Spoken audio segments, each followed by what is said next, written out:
Hola amigos, buenas noches. Estamos nuevamente en nuestro programa de las charlas mexiquenses. Hoy que es 27 de octubre del año 2021, nos acompaña como siempre don Alfonso Bravo. ¿Cómo estás, Alfonso? Muy bien, Leonel, buenas noches a todos. Bien, pues vamos a platicar hoy sobre algunos acontecimientos que han sucedido en la vida pública del Estado de México. Y quisiera empezar con este tema que ya parecía que se iba a resolver, Alfonso, que era el tema del IEM. Había ahí hace unas semanas o meses incluso la inquietud para renovar el IEM. Te acordarás que falleció en diciembre, si no me equivoco, el titular o presidente del instituto. Hubo una convocatoria, para los que nos escuchan, hubo una convocatoria para renovar esa presidencia. Se apuntaron alrededor de 70 personas en este último proceso. En el primer proceso hubo 37 y tanto el anterior como este, pues quedó, dijéramos, empatado, ¿no? Llegaron dos finalistas mujeres en ambos casos y en ninguno de los dos se logró la mayoría de los 8 votos para tener presidente. Y resulta que ahora, pues nuevamente queda pues, como interina, digamos, es un segundo interinato, ¿no? Ahora de la presidenta del IEM, Daniela Durán, que por cierto también está compitiendo y se dice que es la más fuerte para las magistraturas del Tribunal Electoral del Estado de México. Entonces, se complica una vez más, no salió y la interina pues está queriendo salirse a ser magistrado. Bueno, yo creo que la posición de la presidente del instituto es natural. Sin saber el resultado que iba a tener esta decisión, está cantado que ella va a dejar de ser presidente, ¿no? Y por lo tanto buscar una posición que le dé más largo plazo y trascendencia no es ilógico para ella, ¿no? Lo ilógico es que pese a las convocatorias, pese a los estudios que se han hecho, no se logre el consenso sobre un candidato, ¿no? Y el instituto, en ese sentido, carezca de de nuevo, de un presidente que tenga y que tome el control para la tarea más importante que tiene el instituto a corto plazo, que es lo del gobernador, pero a largo plazo están este proceso electoral, está el proceso de a ver cómo termina el tema de la revocación de mandato, ¿eh?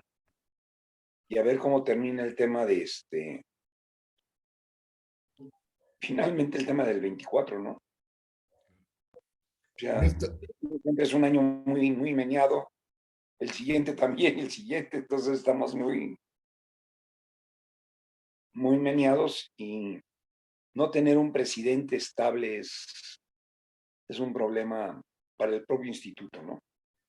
Aquí el tema es que el nuevo presidente pues, va a ser, si no mal recuerdo, por 7 años electo.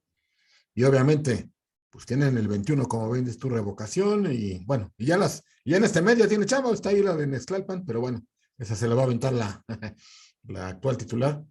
Pero aquí el tema es, ¿qué pasa hoy cuando antes pareciera que el tener padrino político era como que la gran ventaja, ¿no? Y un poco presumirlo, pues les posibilitaba eso.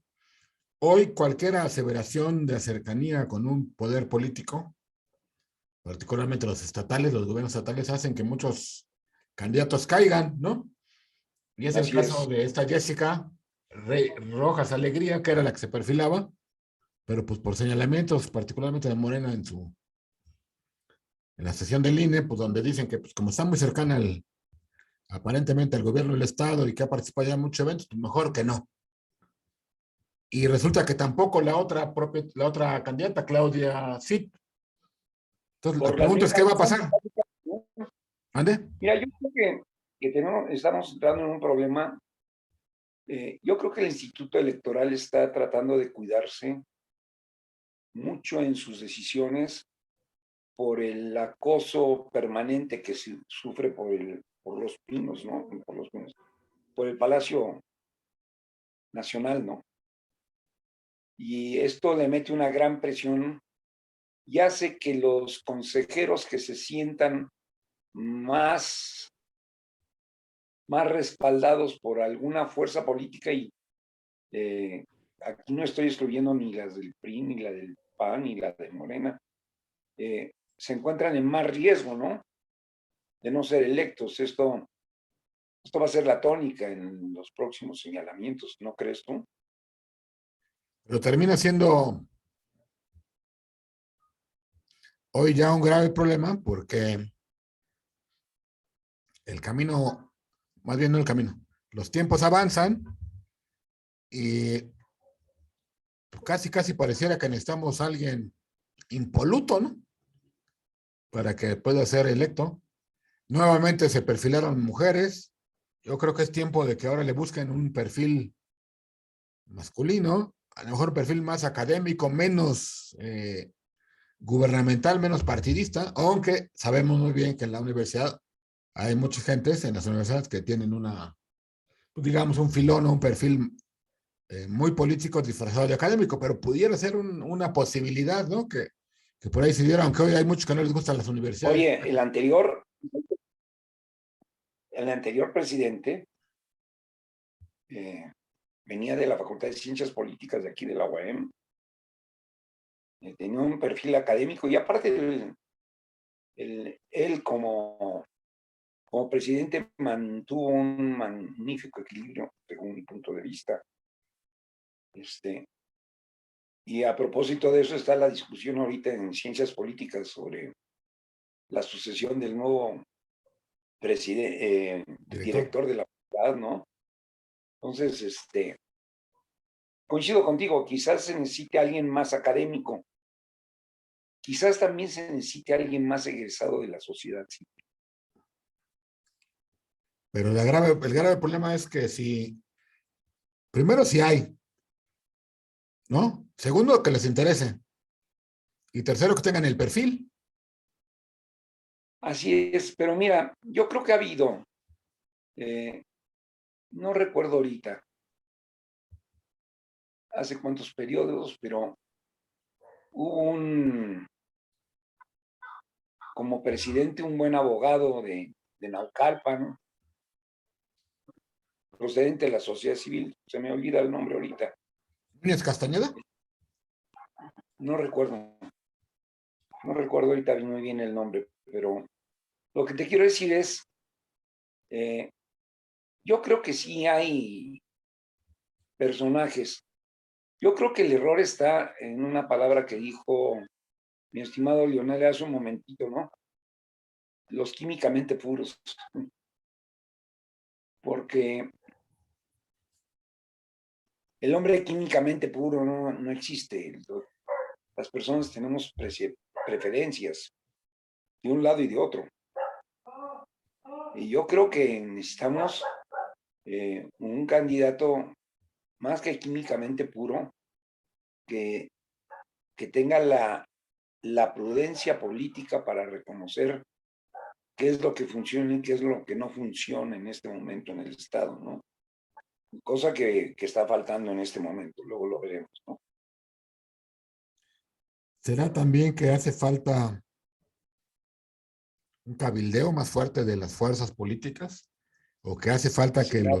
que los candidatos a ser presidentes, en este caso, hagan un trabajo más político debajo de la mesa? Porque hoy todo juega en el INE con los consejeros y los intereses de los consejeros. Y ayer en la sesión fue muy claro el énfasis de decir, señores políticos, aquí los que mandamos somos nosotros, ¿no? Yo creo que también ha pasado un poco la raya ese tema, ¿no? Eso de sacar totalmente a los partidos políticos de la jugada cuando en su momento la tuvieron demasiado metida la mano. A lo mejor también es un error, digamos, de origen del problema, ¿no? Hará falta más consenso político porque solo los consejeros definen. Habrá que decir que también se quedó Baja California, igual sin, sin titular. Yo creo, Leonel, que tienes razón en que pareciera ser que el instituto se encuentra demasiado metido en la grilla de su propia objetividad, su propia transparencia, y esto está presionando consejeros. Pero también creo yo que si vemos las cosas con su justa posibilidad, creo que estos consejeros del instituto, en verdad, después de las convocatorias y después de haber analizado cada uno de los consejeros, no sé si estés de acuerdo conmigo, es increíble que a la hora de la verdad no tengan perfilado con claridad los candidatos que tienen enfrente, y en una función tan importante como es definir, después de haber entrevistado, recordarás tú, más de 70 candidatos, ¿no? Y después de haberlos pasado y haber hecho una poda de estos candidatos, llegan al final sin tener candidato, sin tener claro qué están buscando ellos. Yo creo que eso le ha sucedido al instituto. No es si los candidatos vienen de un partido o de otro, o vienen de la sociedad o vienen de la academia, sino que los consejeros en este momento pareciera que están apanicados porque la gente muestra de alguna manera en sus currículos, en sus acciones, tener alguna filia, alguna reminiscencia de estar en un partido. Bueno, pues de entrada los debieron haber cortado. O sea, si a esas iban, de entrada los debieron haber cortado. Yo creo que ahí el INE está mostrando no prudencia, sino temor, miedo. Eso es lo que yo... Y no ante los estados, sino ante la federación. Ese es mi juicio.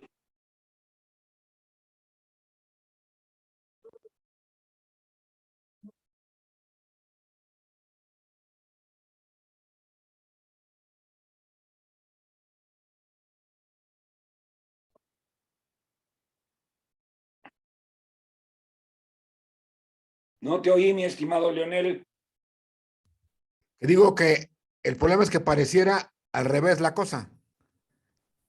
En lugar de ir avanzando, decantándose en las etapas, aquellos que tienen posibilidad de obtener consenso, pareciera que los que tienen posibilidad de tener consenso se van quedando y se va polarizando, en este caso ya en el Estado de México doble, y no funciona. También hay alguien interesado en que no haya presidente, ¿no? Claro, hay interesados y hay varios interesados, yo diría, en este hecho. Pero vuelvo al tema, ¿no? Los propios consejeros hicieron un prejuicio, y prejuicio no de prejuzgar, sino un prejuicio en términos de saber quiénes eran los candidatos más idóneos. Entonces no puedes llegar al final del proceso a desconocer la idoneidad de los candidatos que tú escogiste, ¿no? Esto es lo que acaba de pasar. Claro. No si venían de tal o tal línea, sino después de un proceso en el que yo seleccioné, me arrepiento de los seleccionados que tengo. Eso le pasó al instituto y yo creo que eso es delicado para el mismo proceso democrático del país, ¿no? Sí, digo, y además, por ejemplo, los argumentos que decían ahí los representantes de Morena es que ya ha participado muchas veces, ¿no? Y entonces, pues es sospechosa, pues digo, pues, al contrario, ¿no? Pues tiene ganas de Y dirigirse y experiencia, además, ¿no? pues deberá estar acotado por un número importante de consejeros, digamos, institucionales, ¿no? Pero bueno, en fin, Y así no, está la bronca del Estado de México. no solo son las sospechas de X o Z, la profesionalización de los medios de los aparatos electorales es un requisito fundamental para poder mantener la viabilidad de la discusión democrática, ¿no crees tú?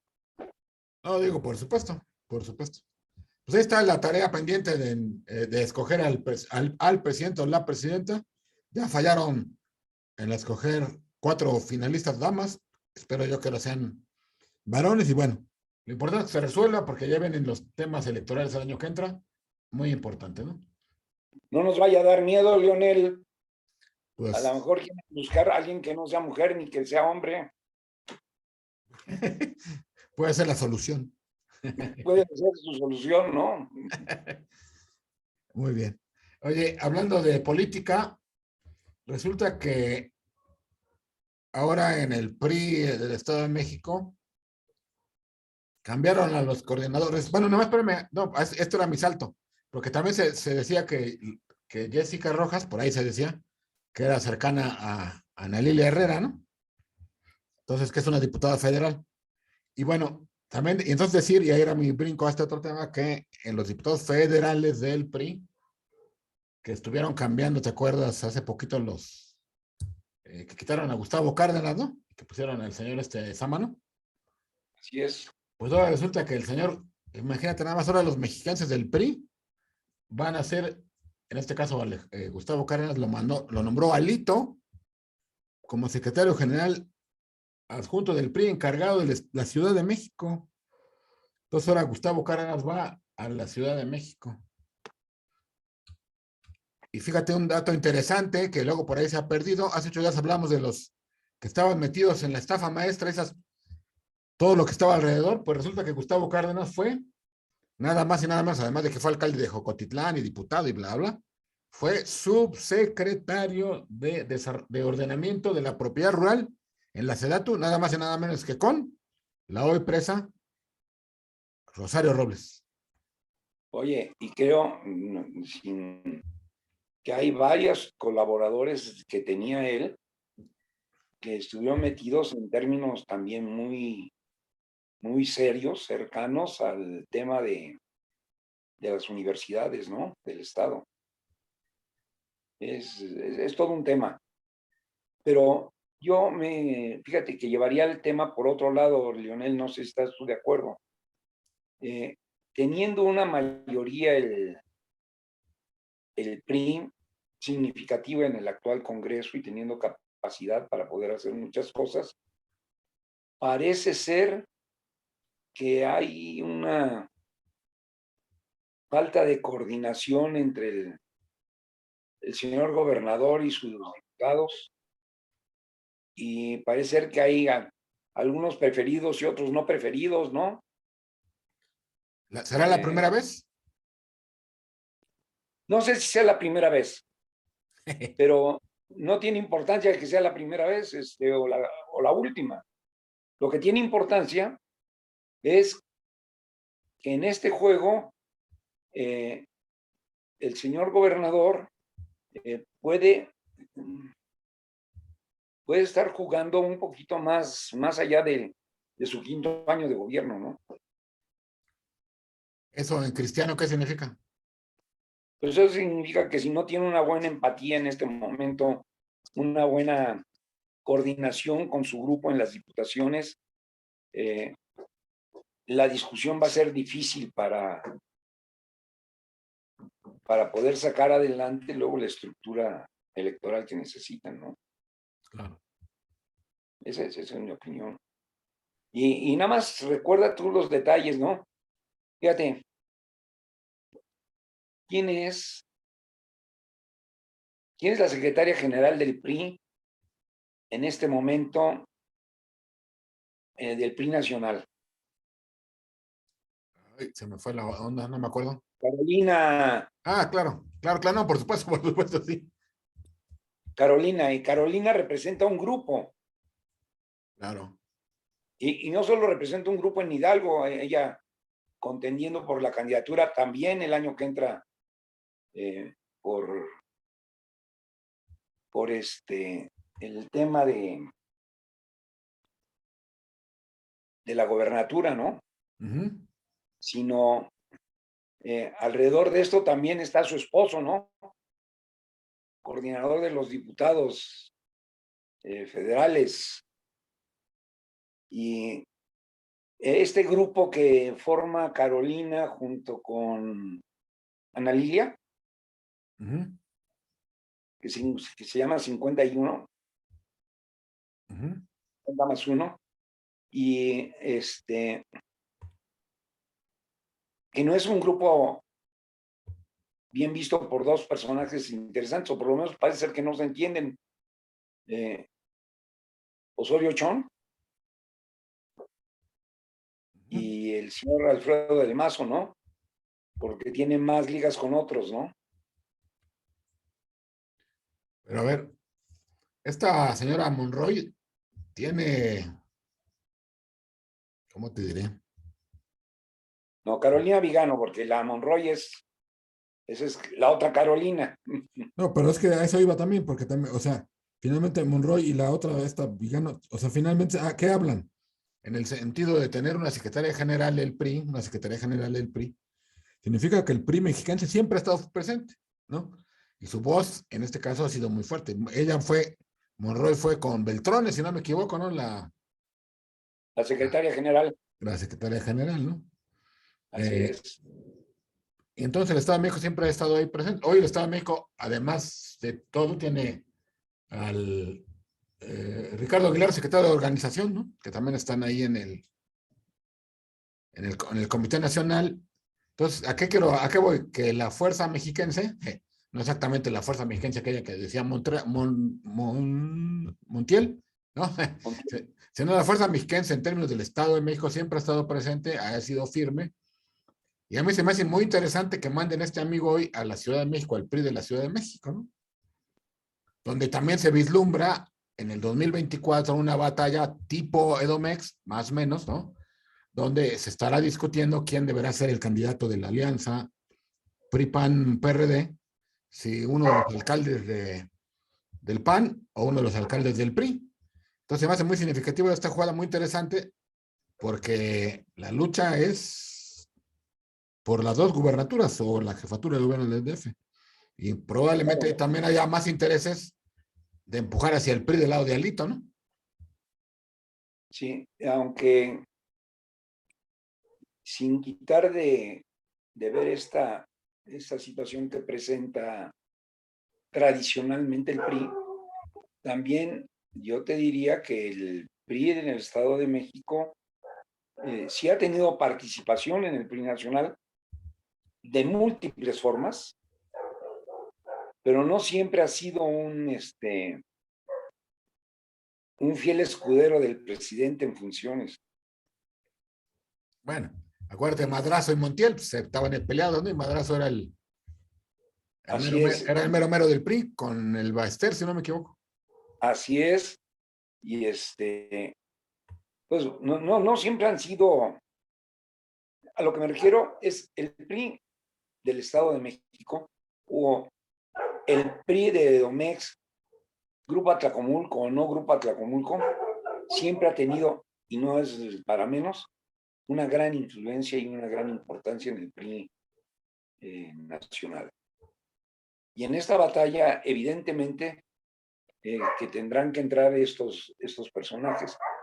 Lo interesante es si esta batalla mantiene a dos grupos políticos que también tradicionalmente han estado unidos, Lionel, el Estado de Hidalgo y el Estado de México.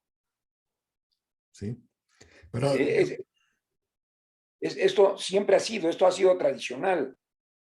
Siempre han formado mancuerna y en la actualidad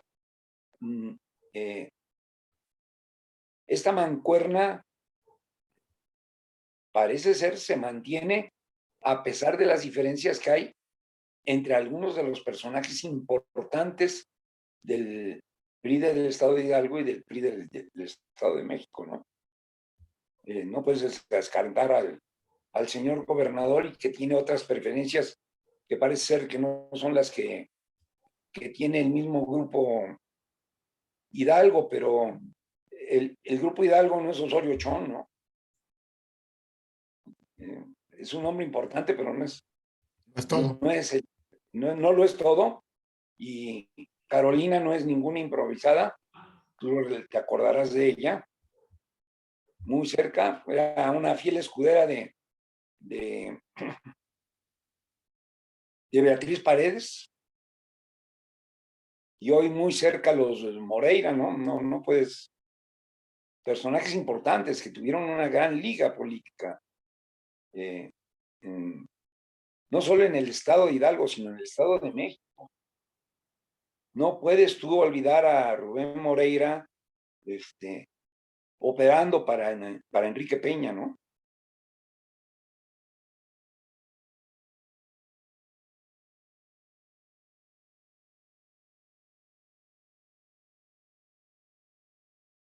No se oye, Lionel. Digo que en estos movimientos hay una especie de geopolítica a seguir, dijéramos, ¿no? ¿No? Así es. O sea, no es menor que Moreira y la señora Carolina, la actual secretaria, no la otra, ¿no? Sean pareja, no es casual que haya una, como le llamamos, una disputa rumbo al 2024 presidencia de la República, ya lo hablamos aquí, entre esos dos estados, dijéramos, ¿no? Pero yo digo, y a mí se me hace significativo el hecho de este nombramiento de Gustavo Cárdenas al PRI del DF, porque el DF aparentaba tanto para el PAN como para el PRI, y ahora ya también para el PRD, que ya se hizo minoría, pues un sueño guajiro, ¿no? Decir en la Ciudad de México. Hoy ya no. Y ya lo decíamos, cuando un comité nacional designa un delegado o alguien que tiene una tarea específica en un estado diferente, pues no lo hace nada más por mandar a alguien porque se vaya, ¿no? Ya lo decíamos con Morena, ¿no? Que decidieron acá lanzar a la suplente de Delfina, ¿no? Entonces acá, el hecho de mandar a Lito, a alguien a la Ciudad de México, del Estado de México, pues yo digo que tiene también ahí una vertiente geopolítica priista interna, que buscan que un delegado ¿cómo le llaman ahora? Concejal, ¿no? Sea el candidato de la alianza en la Ciudad de México. Y yo por eso digo que ese tema se va a cruzar con el Estado de México, Totalmente. porque vienen las decisiones, si no al calca, casi después de decidir la candidatura de la alianza en el Estado de México, a los pocos meses se debe decidir, además de la presidencial, la de la capital de la República. Y entonces ahí Así es. la pregunta es, ¿uno de los partidos se va a llevar las dos? ¿O lo van a dividir una y una? ¿Cómo va a estar la jugada? La lógica diría que al PAN le debería tocar la Ciudad de México y al PRI el Estado de México, pero este es un movimiento importante. Pues mira, yo tengo mis reservas. Esta otra Carolina, la mexiquense oaxaqueña, Ajá. ha tenido un protagonismo serio últimamente en sus no muy esporádicas visitas al Estado de México, ¿no? Y yo creo que Carolina Monroy tiene un personaje interesante, ubicado con la fracción o con el grupo de Acción Nacional, sin ser su militante, que es Fernando, ¿no? El actual alcalde, bueno, el alcalde electo. El alcalde electo, con una gran cercanía con Carolina, con una gran cercanía que parece ser que el secretario del ayuntamiento va a ser Ernesto Nemer. Imagínate, un candidato salido del PAN, de la propuesta del PAN, total y absolutamente entregado a la maniobra del PRI. Pero yo pienso que con mucha capacidad política, ¿no? Pues no, él no tiene. La que tiene la capacidad política es Carolina. Fernando, no. No, Fernando está, no, yo digo, ¿quién va a quedar el secretario del ayuntamiento? pues no tiene mucha capacidad, pero tiene un papá y una mamá con mucha experiencia política, ¿no? Más que suficiente. ¿Verdad? Pero eso te hace ver esa victoria del PAN como que está muy entredicho, ¿no? Y eso no abona mucho a algunas aspiraciones para la gobernatura en el 23, ¿no? Por eso yo tiro el dado, pues, y digo, híjole, cayeron juntos el Estado de México y la Ciudad de México, ¿no? Ahí cayeron los dos seises, ¿no? Porque digo, ¿por qué los dos seises? Porque son los estados más cargados, ¿no? Entonces, Así es. ¿alguien se quiere llevar los 12 puntos o van a dividir 6 y 6? Yo creo que deberán dividir 6 y 6, con todo lo que implica al interior de cada uno de los lugares, ¿no? Ya me imagino el PRI Ciudad de México que ganó, si no me equivoco, 5 o 6 alcaldías, pues muy enojados porque no les toca, ¿no? Y o los 7 o 6 que haya del PAN, PRD, pues muy enojados si no les toca. E igual en la ciudad, en el Estado de México, ¿no? No contentos los panistas que no les toque, no contentos los priistas que no les toque eventualmente. Claro, ahora eventualmente también habrá que considerar eh, cuáles son las delegaciones más importantes en el Distrito Federal. Perdón, ahora se llaman alcaldías. Y ya no es Distrito Federal, ahora es Ciudad de México. Eh, bueno, ni siquiera es Ciudad de México, es la entidad federativa, porque ni siquiera es un ser raro Bueno, la digamos entidad. Chilangolandia Pero no tomando, aunque le llamen CDMX o Ciudad de México, que es un nombre real, o Chilangolandia. hay un...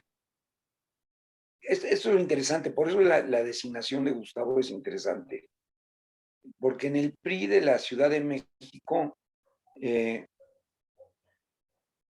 está diseñado para ganar las zonas más populares, ¿sí?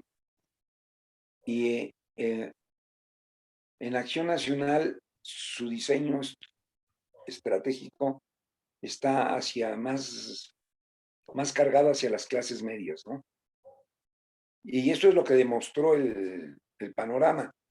Va a ser una decisión política importante, pero yo creo que el PRI del Estado de México está apostando a operar para poder, fíjate, esta es mi opinión personal, defender su colindancia con la Ciudad de México y fundamentalmente defender, diría yo, la zona, vamos a ver, poniente del estado pegada al Distrito Federal, que se ve amenazada por este eje Texcoco-Tenochtitlan, ¿no? Claro. Así es. Yo creo que es la jugada, ¿eh? Pues hay que estar pendiente de lo que pasa, los movimientos que se están desarrollando en este PRI, que es un jugador siempre importante en el tablero nacional y obviamente en el tablero, dijéramos, metropolitano, le pudiéramos llevar de alguna manera, ¿no? También las alcaldías no han empezado fácil en la Ciudad de México, traen ahí pleitos con la Sheinbaum, ¿no? Es un tema que está ahí pendiente y fuerte, ¿no? El tema de lo que pasa también, decíamos siempre, lo que pasa a nivel país le pega al Estado de México. Y ya quisiera yo cerrar este tema comentando nada más el asunto de que, pues ahí está, todavía sigue el tema de la controversia, no se ha terminado de resolver. Esto de los famosos 4,500 millones de pesos, ¿no? Por el INEGI, la población del Estado de México ahora le va a tocar menos, ¿no? Y está ahí la disputa, ¿en qué va a terminar eso? Y si ese movimiento de bajar esos recursos le terminará pegando en la operación política al PRI. Claro, sobre todo porque, curiosamente, de lo que se queja la señora Sheinbaum fíjate, no es de recursos. Ella se queja de distritos electorales. También, ese es otro tema. Y también por población.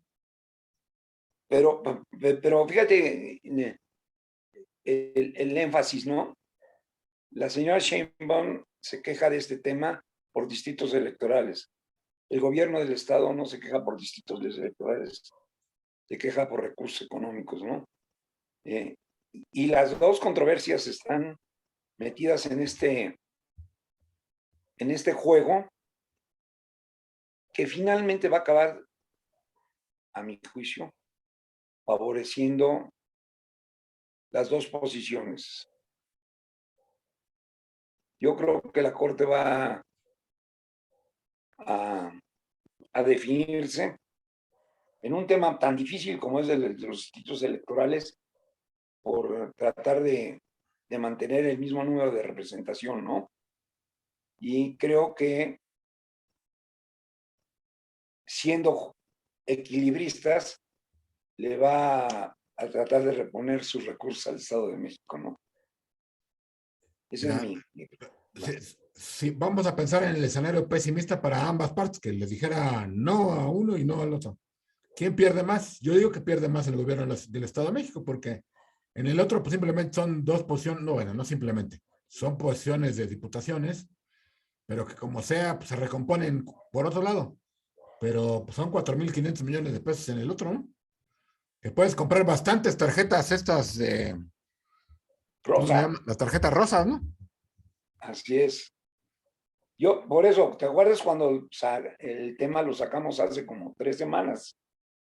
Que te comenté la controversia, ¿no? Sí.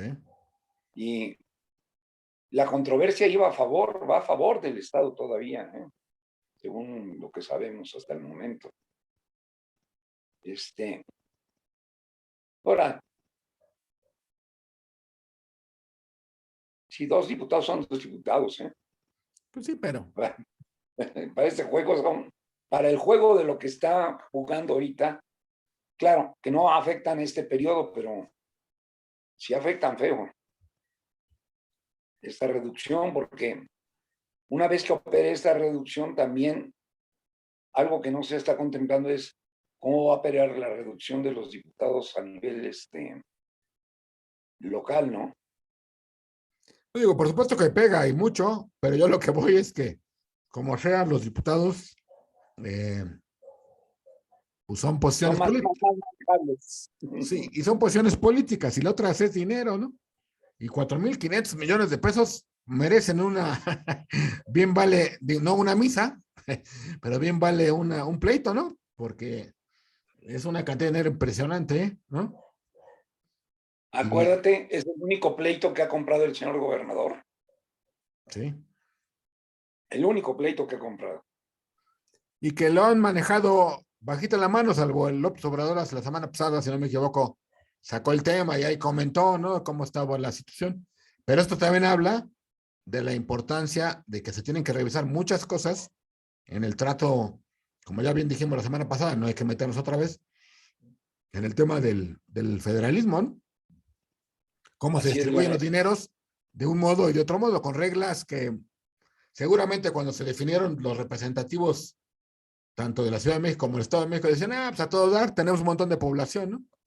Y no se dieron cuenta que venía ya un boomerang demográfico, ¿no? Donde empiezan a cambiar las cosas y donde la gente se empieza a mover a otras localidades. Así es, así es. Muy bien. Yo veo que así está operando y y son de estas cosas que este año van a culminar. Yo creo que cuando hagamos un balance a final del año, este es uno de los temas importantes, ¿no? Porque fíjate, no solo son los 4.500 millones de pesos que andan en el aire, sino hay un gobernador también queriendo sacar raja de esto para poder interconectar el aeropuerto Felipe Ángeles. Y está chantajeando ahí el punto, ¿no? Los recursos para la conexión. Sí, no voy a ser que le diga, a ver, señores, pues si no me lo dan, pues yo no le voy a poner al otro tema, ¿no? Y háganle como quieran. Pero mira, Así es. para cerrar el tema y nuestra charla mexiquense de hoy, 27 de octubre, decir que este tema a mí me hace reflexionar un poco el origen de estas charlas mexiquenses, que se ha, pues no sé si desvalorizado o no, conceptualizado a nivel general de la política mexicana, de la misma prensa mexicana, la importancia que tiene el Estado de México y hoy junto con la Ciudad de México. Es decir, es casi un binomio inseparable, ¿no? Muy pocas veces cuando hablamos en estas charlas mexicanas del Estado de México podemos omitir el nombre de la Ciudad de México, muy pocas veces, salvo cuando son temas muy locales, muy focalizados, ¿no? Entonces hoy me queda más que claro la importancia del federalismo y obviamente la importancia de estas dos entidades, ¿no? Que no son separables.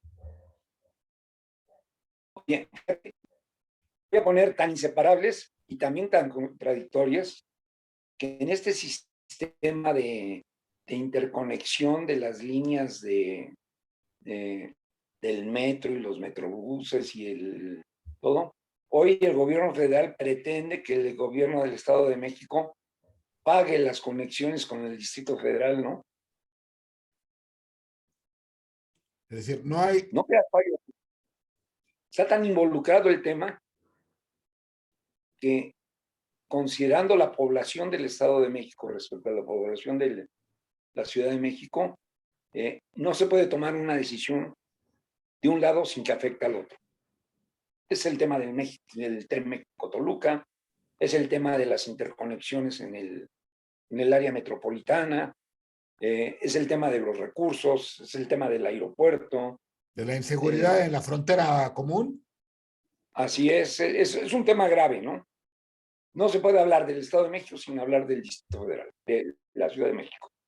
Es como si me dijeras ahora que López Obrador se lanzó contra la UNAM, no me digas que no afectó a ningún mexicano, pues hay infinidad de ciudadanos del Estado de México tomando clases o dando clases en la UNAM, ¿no? Entonces todo está combinado, entonces pues creo que vale la pena seguir este esfuerzo de entender al Estado de México y entenderlo pues en esta geografía geopolítica que le toca junto con la Ciudad de México. Y yo creo que muchas veces, también hay que decirlo, muchas veces los políticos, los que han estado o hemos estado alguna vez con alguna definición, no lo vemos, ¿no? La vorágine de la decisión inmediata nos olvida ver la importancia de estar en una zona metropolitana, ¿no?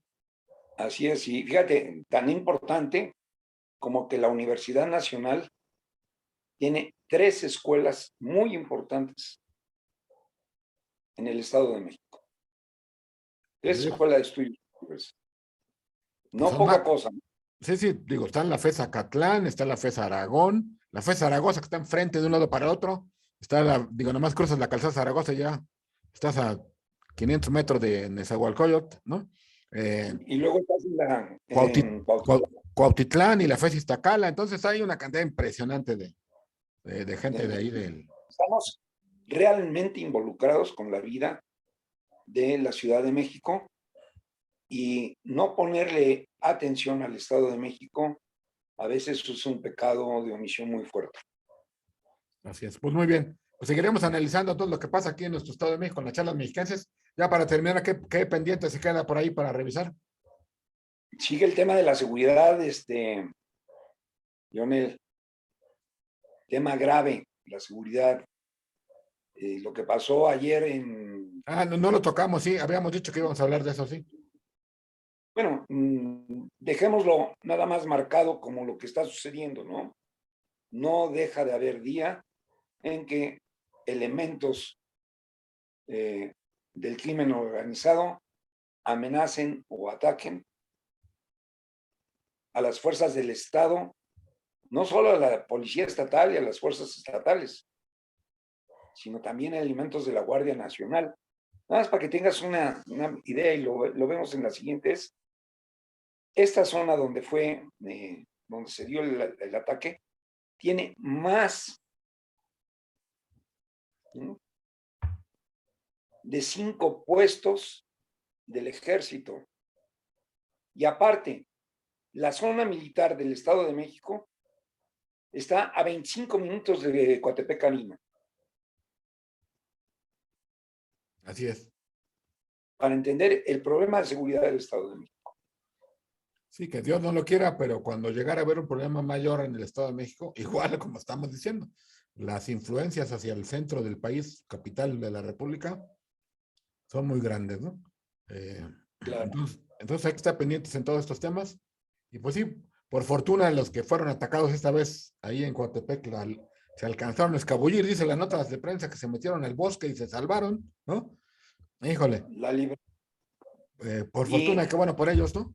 Pero bueno, es un tema ahí pendiente, seguiremos ahí revisándolos. Y pues bueno, les agradecemos a todos los que nos escuchan y nos ven. Gracias, Alfonso. Leonel, buenas noches. Gracias a ti.